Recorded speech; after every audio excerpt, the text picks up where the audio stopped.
물고기 2마리와 보리떡 5개로 5,000명을 먹이신 사건. 무슨 사건이죠? 오병이어의 사건입니다. 그 기적이 일어나자 현장에 있던 유대인들은 갑자기 그 장면이 생각이 나는 거예요. 자신들의 조상을 애굽에서 해방시켜서 가나안으로 인도했던 모세가 생각납니다. 그때 모세가 하나님 앞에 간절히 기도할 때에 하늘에서 뭐가 내렸어요? 만나가 내렸잖아요. 근데 예수님이 비슷한, 죄송합니다, 바람이 자꾸 마이크에 들어가서요. 예수님께서 비슷한 기적을 일으키시는 거예요. 네, 그들이 힘들고 어렵고 고통스러운 광야를 지나가는 생활 속에 모세를 통하여 만나를 내려주시는 그 사건을 유대인들은 잘 알거든요. 근데 자신들의 처지도 지금 마치 광야의 길을 걸어가는 것 같이 식민지죠. 얻는 것들은 다 뺏깁니다. 뭐 하나 제대로 된 것 없이 고통스러운 삶만 이어지는 광야 같은 삶을 살고 있는데, 예수님이란 분이 딱 나타나서 만나는 아니지만 끊이지 않는, 마르지 않는 샘같이 계속해서 물고기 2마리와 보리떡 5개를 가지고 5,000명을 먹이고도 계속 남는 모습을 보니까 그들에게 이게 큰 센세이션으로 다가온 겁니다. 큰 충격으로 다가왔어요. 그전에도 여러 가지 소문을 들었습니다. 귀신을 내쫓았다, 병든 자를 일으켰다, 안진뱅이를 일으켰다, 여러 가지 소문을 들었지만은 이렇게 엄청나게 많은 사람들 앞에서 정말 확실하게 직관적으로 눈에 보이는 기적을 이들이 보니까 그전에 소수의 사람들만 고치던 거하고는 이 다가오는 이 충격이 달랐던 것입니다. 반향이 달랐던 것이죠.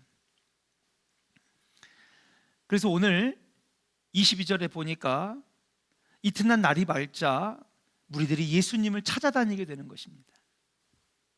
예수님을 찾아다닙니다. 저는 오늘 이 무리들이 어떻게 예수님을 찾는지 한번 먼저 살펴보려고 합니다. 먼저 그 무리들이, 예수님을 찾는 무리들이 어제 일을 생각했습니다. 요한복음 6장 1절에 보니까 이 오병이어의 기적은 어느 지역에서 일어났냐 하면 디베랴 바닷가에서 일어났습니다. 성경은 안 보셔도 돼요. 스크린에 있으니까 집중해서 한번 들어보시길 바랍니다. 보니까 어제 오병이어의 기적이 일어난 것이 디베랴 지역인데,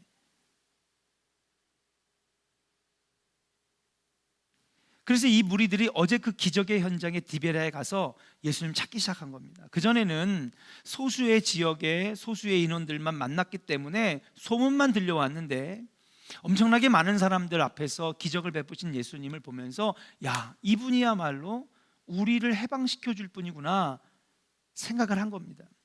그래서 예수님을 열정적으로 찾기 시작합니다. 어제의 기적의 현장 부근인 디베랴 지역을 샅샅이 뒤지며 예수님을 찾아다닙니다. 그런데 디베랴 지역을 쥐잡듯이 이잡듯이 찾아봤는데 예수님을 찾을 수가 없는 거예요. 22절에 제자들이 가버나움으로 가는 배를 타고 예수님은 그 배에 타지 않은 것을 알게 됩니다. 우리 한번 22절 한번 읽어볼까요? 같이 한번 읽어보겠습니다. 시작. 이튿날 바다 건너편에 서 있던 무리가 배 한쪽 외에 다른 배가 거기 없는 것과 또 어제 예수께서 제자들과 함께 그 배에 오르지 아니하시고 제자들만 가는 것을 보았더니, 자, 그 무리들이요 보니까 어제 이제 오병이어의 기적이 딱 그렇죠.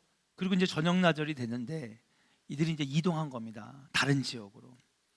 근데 그들 무리들 가운데 그 떠나는 모습을 본 겁니다. 근데 배에 올라서 다른 지역으로 배 타고 이용하는데 거기에는 누가 없었어요? 예수님이 안 계셨던 거거든요.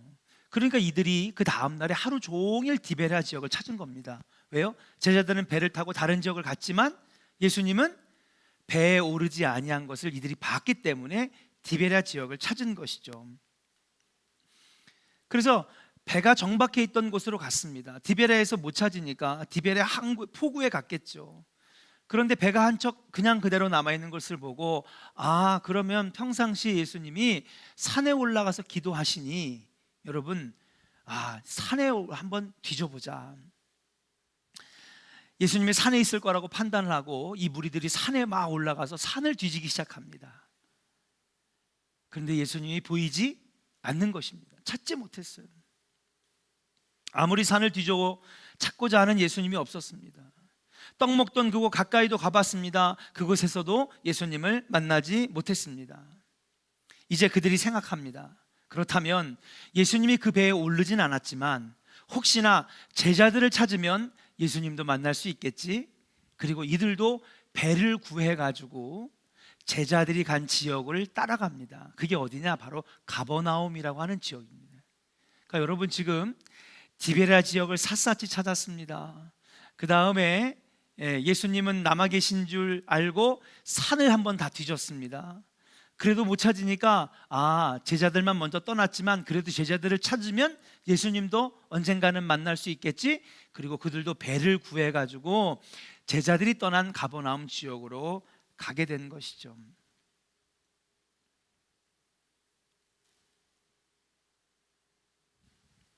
배를 구해 가버나움으로 예수를 찾으러 가는 그들의 모습은 포기를 모르는 사람들과 같았습니다. 마치 그들은 예수를 열정적으로 찾는 열심 있는 믿음의 사람들처럼 오늘 본문을 보면 그렇게 보입니다. 하루 동안에 엄청나게 많은 지역을 마치 숨바꼭질하듯이 예수님을 너무나 간절히 찾고 싶어서 열정적으로 예수님을 찾게 되는데 결국 그들이 만났을까요? 못 만났을까요? 만나게 되었습니다. 어디에서요? 가버나움에서 만난 겁니다. 배를 타고 딱 가는데 이미 저쪽 가버나움 포구에 예수님과 제자들이 있는 거예요. 참고적으로 말씀드리면 예수님은 어저께 배를 탔어요, 안 탔어요? 안 탔죠. 그런데 여러분 집에 가서 읽어보시면 알겠지만 바로 오병이의 사건과 오늘 본문 사이에는요, 예수님께서 물 위로 걸어가신 사건이 나옵니다. 제자들끼리만 가버나움 지역으로 가다 풍랑을 만났는데 예수님께서 저기 먼 디베랴 지역 포구 쪽에서 풍랑이로 고통받는 사람들을 보니까 베드로야, 왜 떨고 있느냐? 왜 무서워하느냐? 그러니까 예수님이 물 위로 걸어가셔서 그 배 위에 올라가신 다음에 파도와 바람을 잔잔하게 하실 때에 그들이 안전하게 여러분 풍랑 위를 지나갈 수 있었던 것, 바로 그게 그 사건인 거예요. 그러니까 예수님은 벌써 가버나움에 와 계신 것이고 그들이 열정적으로 예수님을 찾다가 보니까 가버나움에 예수님과 제자들이 있는 것을 보게 됩니다. 포기하지 않고 예수님을 찾는 그들의 열정을 확인할 수 있는 본문입니다. 우리는 삶에 있어서 열정이 얼마나 중요한지 너무나 잘 압니다. 열정이 없는 사람은 죽은 사람과 같죠. 열정이 있어야 무엇이든지 해낼 수 있는 것입니다. 오늘 본문에 나오는 이 사람들, 이 무리들은 끈질긴 열정으로, 포기하지 않는 열정으로 결국 예수님을 만나게 되는 거예요. 이 만나게 되는 장면만 봐도 그들이 얼마나 열심냈는지, 얼마나 주님을 찾고 싶어 했는지 볼 수 있는 것입니다. 그리고 25절에 그들이 예수님에게 만나자마자 하는 얘기가 뭐냐면 랍비여, 언제 여기 오셨습니까? 물어봅니다. 그들이 아무리 계산해봐도 가버나움에 올 수가 없거든요. 근데 예수님은 어떻게 오셨어요? 물 위를 걸어 오셨으니까 이들이 알 턱이 없는 거죠. 어떻게 오셨습니까? 예수님께서 가버나움으로 건너가고 있던 제자들이 그 밤에 거센 바람을 만나서 고생하는 것을 보시고 물 위를 걸어가신 다음에 배 위에서 잠잠케 하신 것, 이것을 이들은 모릅니다. 그럼 그들이 이렇게 물어볼 때에 여러분 한번 생각을 해보세요. 예수님이 이렇게 물어보면 뭐라고 대답해야 될까요? 아마 저 같았으면 저는 구구절절히 설명하는 걸 좋아해요. 상담을 공부해서 그런지 어떨 때 보면 너무 지나치게 좀 설명을 좀 디테일하게 하는 것 같아서 주변 사람들이 말리기도 합니다. 저는 아마 그랬을 거예요. 내가 사실은 어제 따로 내가 혼자 시간을 갖고 싶어서 산에서 기도하다가 그리고 나서 폭우로 왔는데 제자들이 저쪽에서 아우성치고 풍랑을 만나 죽어가는 모습을 보니 내가 물 위를 걸어가서 파도와 바람을 잔잔하게 하고 그들과 함께 배를 타고 가버나움에 왔다, 이렇게 설명했을 것 같아요. 저 같으면. 여러분들은 만약에 예수님이었다면 이들이 어떻게 여기에 와 있었습니까? 언제 여기 와 계셨습니까? 물어봤을 때 여러분들은 어떻게 대답하실 것 같아요? 그런데 여러분, 오늘 본문에 특별한 대답이 26절에 나옵니다. 같이 한번 읽어볼까요? 25절 26절 같이 한번 읽어보겠습니다. 25절 26절 시작. 바다 건너편에서 만나 랍비여 언제 여기 오셨나이까 하니 예수께서 대답하여 이르시되 내가 진실로 진실로 너희에게 이르노니 너희가 나를 찾는 것은 표적을 본 까닭이 아니요 떡을 먹고 배부른 까닭이로다. 할렐루야. 아니 내가 여기, 예수님 어떻게 여기 오셨습니까? 언제 여기 오셨습니까? 물어보면 어떻게 왔는지를 설명해 주면 되잖아요. 언제 왔는지를 설명해 주면 되는데 예수님은요 뭐라고 말씀하시냐면 너희가 나를 찾는 것은 표적을 본 까닭이 아니요 떡을 먹고 배부른 까닭이로다. 지금 이 무리들이 왜 자기를 찾아왔는지 그 목적을 얘기하고 있는 것입니다. 그 이유를 말씀하시고 계시는 것입니다. 예수님께서는요 그 무리들의 문제점을 지적하신 거예요. 어쩌면 옆에 있는 제자들에게도 들으라고 하신 말씀인 것 같아요. 그 말이 뭐냐? 너희들이 나를 찾는 이유가 뭐냐? 너희들이 나를 찾는 것은 표적을 본 까닭이 아니라 떡을 먹고 배부르기 때문에 나를 찾은 것 아니냐? 이렇게 말씀하고 계십니다. 저는 이 말씀이 2000년 전에 하신 말씀이지만 오늘 우리에게도 하시는 말씀이라고 생각합니다. 열정적으로 찾던 무리들과 열심히 따라다니는 제자들은요 예수님이 생명의 양식 하늘의 떡임을 깨닫지 못하고 지금까지는 아직 단순히 기적만 행하는 사람, 사람도 고치고 병도 고치고 그 다음에 귀신도 쫓아내게 하더니 이제는 이들의 실질적인 문제 뭐예요? 먹고 사는 문제를 해결해 주시는 거예요. 그들의 눈에는요 무리들뿐만 아니라 제자들도 기적을 행하시는 분, 우리의 필요를 채워주시는 분, 단순히 기적을 행하는 사람으로만 보았던 것입니다. 예수님은 그 점을 지적하시는 거예요. 예수님의 말씀을 뒤집어 생각해 보면 이렇게 얘기하는 것입니다. 만일 너희가 배부르지 않았다면 나를 찾았겠느냐? 지금 그 말씀을 하시는 거예요. 예수님은 분명히 이렇게 말씀하셨습니다. 너희들이 나를 찾는 이유는 표적을 본 까닭이 아니라 떡을 먹고 배부른 까닭 아니냐. 그러니까 이걸 뒤집어서 얘기해 보면 너희들이 배부르지 않았다면, 어젯밤에 오병이의 기적을 통해서 너희들이 배가 채워지는 것을 경험하지 않았다면 나를 찾았겠느냐? 안 찾았겠지. 여러분, 예수님의 말씀에는 그것이 포함되어 있는 것입니다. 지금은 배가 부르니까 찾지만 따라다니다가 어려움이 생기거나 힘들거나 예수를 따라다니거나 지치면은 너희들 나를 떠날 것 아니냐. 지금 그렇게 말씀하시는 거예요. 여러분, 이 말씀은 오늘 우리에게 하시는 말씀이 아닐까. 주님이 내 필요를 채워주실 때면 주님 같은 분은 없네, 그렇게 말하지만은, 그러나 주님 때문에 손해봐야 할 일이 생기거나 힘들어지는 일이 생기면 나는 주님을 모릅니다, 나는 주님을 부인합니다, 거부합니다 라고 하지 않는지, 과연 저와 여러분들이 예수님을 어떻게 생각하고 있는지 우리 자신에게 하시는 말씀이 아닐까 생각합니다. 사랑하는 여러분, 저와 여러분들은 어떻습니까? 배부르기 위하여 예수님을 찾는 것입니까? 필요한 것이 있어서 예수님을 찾는 것입니까?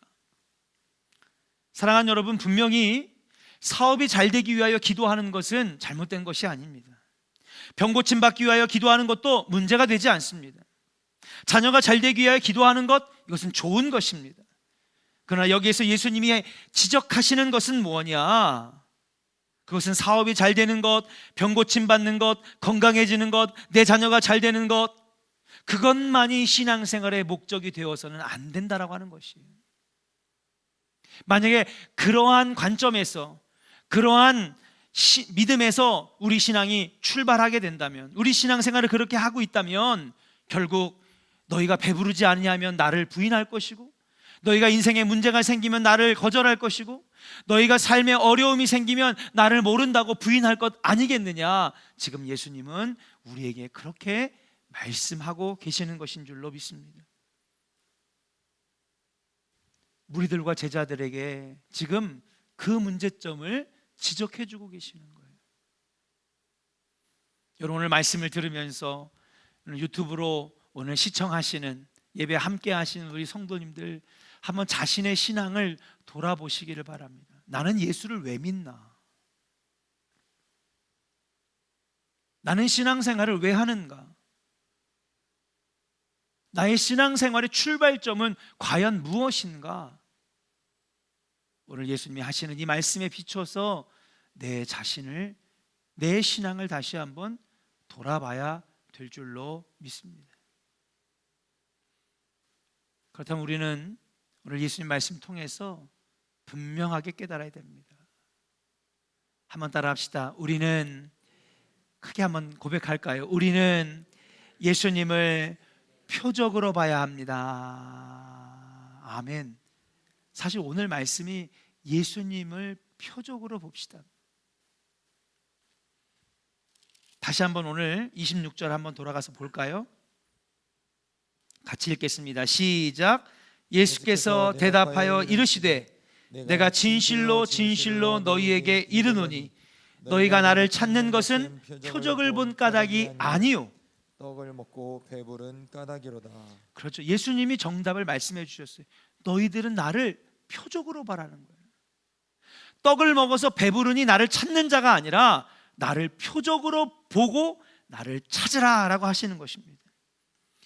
표적이 무엇입니까? 여러분, 여기에 헬라어 세메이온이라고 하는 단어를 썼는데 이것은 영어로 사인입니다. 사인, 표적입니다. 그러면 예수님을 표적으로 본다는 것이 무엇이냐? 여러분, 너무나 잘 아시는 것입니다. 무엇입니까? 예수님은 하나님의 아들 독생자 예수 그리스도입니다. 이게 표적으로 보는 거예요. 따라합시다. 예수님은 하나님의 독생자 아들. 아멘입니까? 네. 기도하면 채워주는 분이 아니라, 배고프면 배부르게 먹여주는 분이 아니라, 이게 지금 예수님이 하신 말씀이거든요. 너희들이 배부르니까 나를 찾은 거 아니냐, 병 고쳐줬으니까 찾은 거 아니냐, 가난한데 물질을 채워줬으니까 나를 찾은 거 아니냐, 왜 나를 표적으로 보지 못하느냐. 여기서 말하는 표적은 뭡니까? 예수님은 하나님의 아들, 예수님은 우리를 구원하시기 위하여 오신 그리스도 구원자. 한번 따라합시다. 예수님은 나의 구원자, 메시아이십니다. 이게 바로 예수님을 표적으로 보는 것입니다. 예수님은 십자가의 피 흘리심으로 우리를 구원하시기에 오신 하나님의 어린 양. 따라합시다. 예수님은 하나님의 어린 양, 희생제물이십니다. 이걸 예수님을 표적으로 보는 거예요. 이해하시고 믿으시면 아멘 하시길 바랍니다. 이게 바로 예수님을 표적으로 보는 것입니다. 너희들이 나를 표적으로 봐야지. 떡을 먹여줘서 배부르니 나를 찾는 것이냐? 아픈 거 고쳐줬더니 찾는 것이냐? 그러한 신앙과 그러한 믿음의 출발점으로는 너희들이 배부르지 못하면 나를 거부할 것이고, 너희들이 계속해서 아프면 나를 찾지 않을 것이고, 너희 삶에 문제가 생기면 너희들은 결국 나를 부인하고 거부할 것이다. 예수는 우리에게 경고하시고, 2000년 전에는 자기를 열심으로 찾는 그 무리들에게 경고하시는 것이고, 옆에서 따라다니는 제자들에게 경고하신 말씀이 오늘 우리가 읽은 말씀인 줄로 믿습니다. 사랑하는 조은의 성도 여러분, 우리 예수님을 표적으로 보시기를 주의 이름으로 간절히 축원합니다.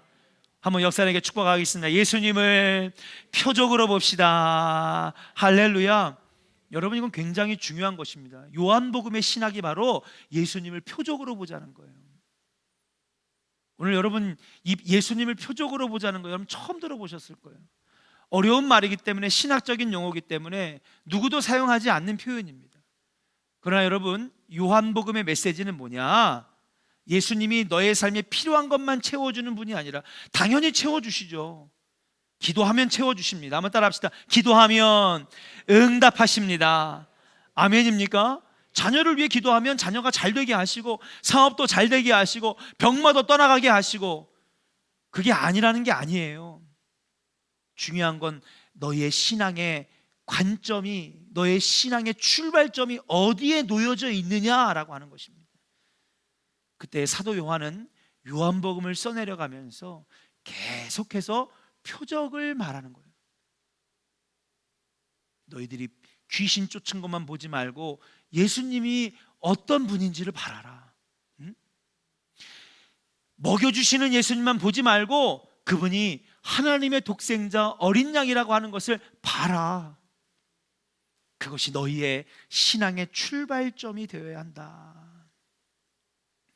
예수님께서 먹이신 일만 기억해서는 안 된다는 것입니다. 기적만 봐서는 안 된다는 것입니다. 기적 너머에 있는 예수님의 진짜의 모습을 볼 줄 알아야 되는 것입니다.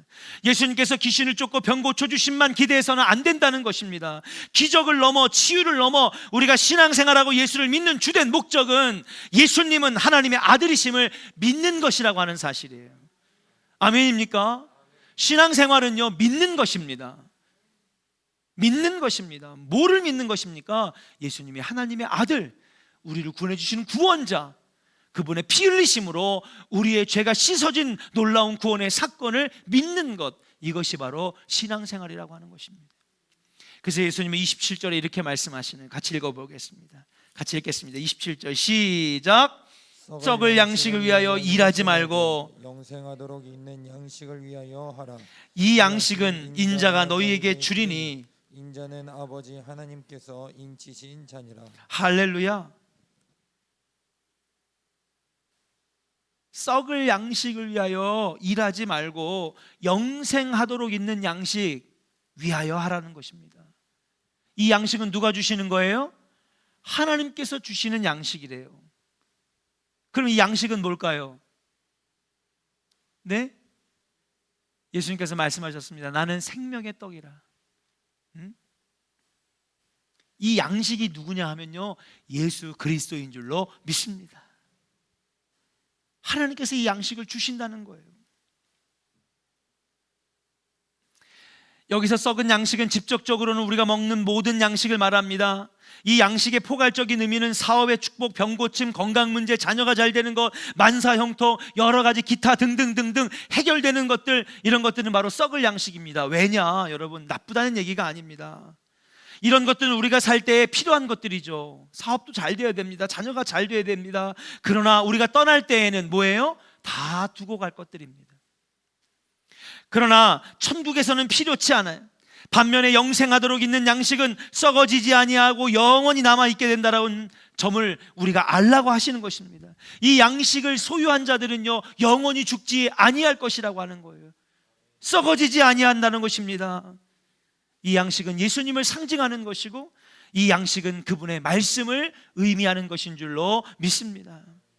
여러분들 신앙생활에 이것저것 몇 가지 다 사라져도 여러분 신앙생활의 중심에는 예수님만 남기를 주의 이름으로 간절히 축원합니다. 내 신앙생활 때 무슨 기적이 일어났었고, 사업이 잘 됐고, 기도했더니 뭐 자녀가 복을 받았고, 나쁜 건 아니에요. 그러나 그게 주가 되어서는 안 되는 거예요. 그거는 결국엔 다 썩어 없어질 것이라는 거예요. 예수 믿다가 잘 되는 일도 있고 안 되는 일이 있을 수도 있습니다. 기도하다가 주님이 응답하실 때도 있고, 주님이 아니라고 생각하시면 응답을 안 주실 수도 있어요. 신앙생활은 그게 주가 되어서는 안 된다는 것입니다. 이것저것 격가지를 다 제거하더라도 내 신앙생활에 딱 하나 남는 거 뭐예요? 내 안에 예수가 남고 말씀이 남고, 예수님을 굳건하게 믿는 그 믿음만 남으면 된다고 주님이 오늘 우리에게 말씀하시고 계시는 거예요. 사랑하는 여러분, 우리 신앙생활에 중요한 것이 무엇인지 다시 한번 되돌아보기를 주의 이름으로 간절히 축원합니다. 예수님의 여러분들의 신앙생활의 원동력이, 예수님의 신앙생활의 여러분 출발점이 예수 그리스도가 될 수 있기를 주의 이름으로 간절히 축원합니다. 그러니까 무리들이 당황하면서 얘기합니다. 28절에 뭐라고 하냐면, 우리가 어떻게 하여야 하나님의 일을 할 수 있겠습니까?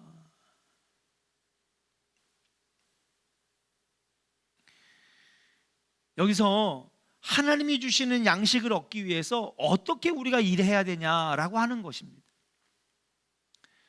썩을 양식을 얻기 위해서는 뭐 해야 돼요? 일해야지 먹잖아요. 여러분 오늘도 열심히 일했어요. 그러면 월급도 받고, 그렇죠? 보너스도 받고, 그 다음에 무슨 뭐 여러 가지, 보험금도 받고, 또 어떤 분들은, 우리 청년들은 뭐 아르바이트를 하면 일주일에 한 번씩 받고. 여러분 세상에 썩을 것들은 일해야지 얻을 수가 있는 것입니다. 그러니까 이들의 머릿속에는요, 그러면 하나님이 주시는 양식, 영생하도록 주시는 양식을 위해서 어떻게 일하면 될까? 그렇게 물어보는 것입니다. 영생하도록 있는 양식을 위해서 우리가 어떻게 일할 수 있습니까? 하나님의 일을 어떻게 할 수가 있겠습니까? 물어보는 거예요. 그러니까 아직 이들에게는요, 이 믿음에 대해서, 하나님 주시는 은혜에 대해서, 여러분 구원을 어떻게 받아요? 믿음으로 받는 거죠. 하나님이 거저 주시는 은혜인 줄로 믿습니다. 한번 따라합시다. 구원은 하나님의 선물, 거저 주시는 하나님의 은혜. 믿으시면 아멘 하시기 바랍니다. 우리의 노력이 하나도 없어요.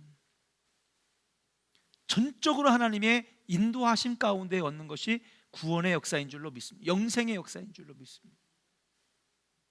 근데 이들은 이 영생을 얻기 위해서 무엇을 해야 될까 물어보고 있는 거예요. 뭐를 자꾸 뭐 행동해야 되고 뭘 이뤄내야 되고 그래야지 구원받는 거로 생각합니다. 그때 예수님께서 뭐라고 말씀하시느냐? 예수께서 대답하여 이르시되 29절에 하나님께서 보내신 이를 믿는 것이 하나님의 일이니라. 한번 따라할까요? 하나님께서 보내신 이를 믿는 것이 하나님의 일이니라. 할렐루야.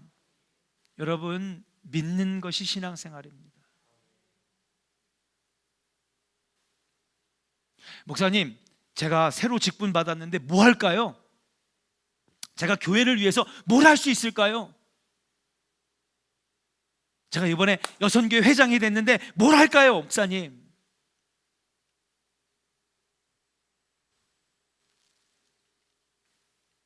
예수님께서 말씀하시는데 뭐냐? 하나님을 믿는 믿음이 곧 하나님의 일이라고 말씀하시는 거예요.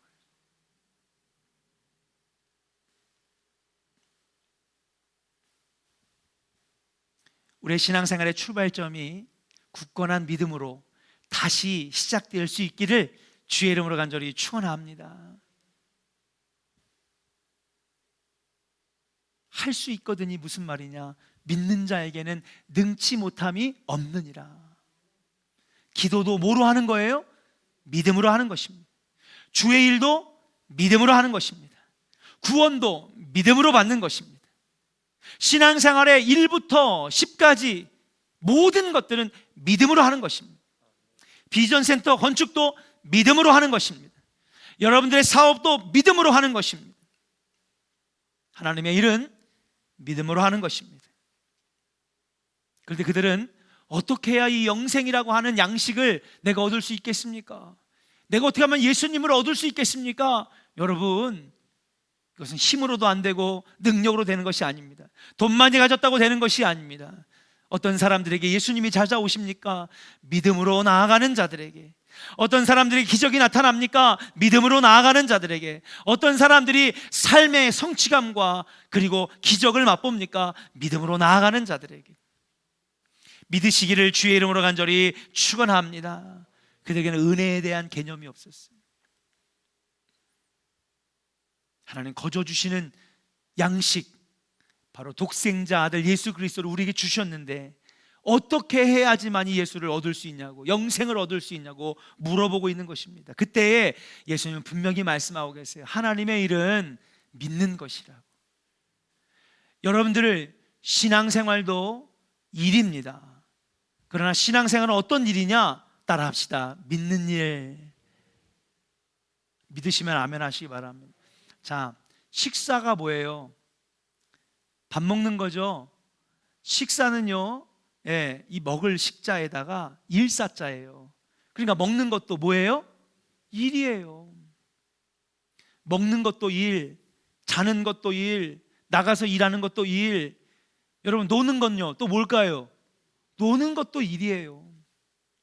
세상에 하는 것들은 다 일입니다. 신앙생활도 어떻게 보면 하나님의 일입니다.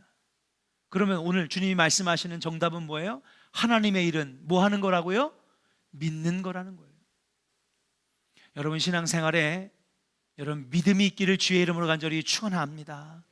신앙생활에 예수님이 이거 해줄 거니까, 이거 필요한 거 채워주실 거니까, 이것 때문에 내가 예수님 믿습니다. 내가 이 맛에 내가 예수를 믿지. 여러분, 이게 아닙니다. 신앙생활은 믿음으로 하는 것입니다.